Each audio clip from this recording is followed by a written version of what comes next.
बोलो कृष्ण कन्हैया लाल की।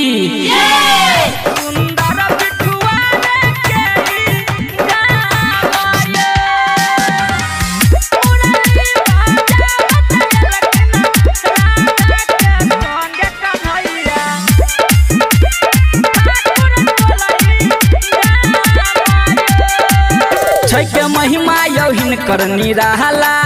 आइ बगेलैया फेरो मुरली वाला यौमिता छै के महिमा यौहिन करनी रहला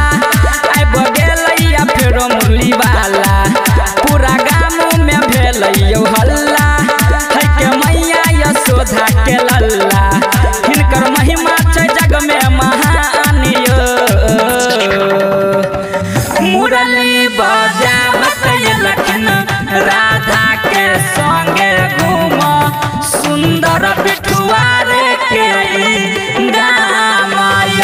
यमिता मुरली बजावत लखन राधा के संगे कन्हैया सुंदर ठाकुर टोलई गाम डीजे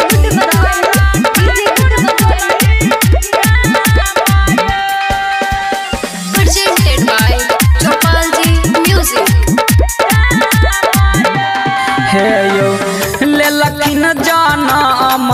त मथुरा नगर में छोट सन महर भेल नंद जी के घर में नंद जी के यौमिता लखिन जनम त मथुरा नगर में छोट सन महर भेल नंद जी के घर में छै के हिनकर कन्हैया नाम यो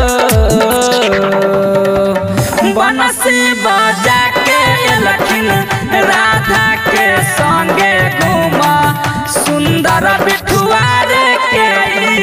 गाम यमिता बनसी बजा के लखिन राधा के संगे घूम सुंदर ठाकुर टोलई गाम डीजे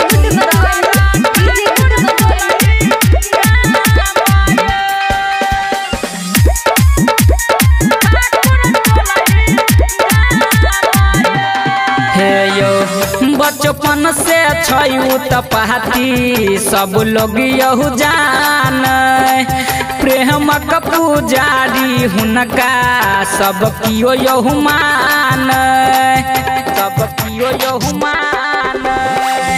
बचपन से छयू तपाती सब लोग यहू जान प्रेमक पुजारी हुनका सब लोग यहू मान अजय उमेश जापे राधे श्याम यो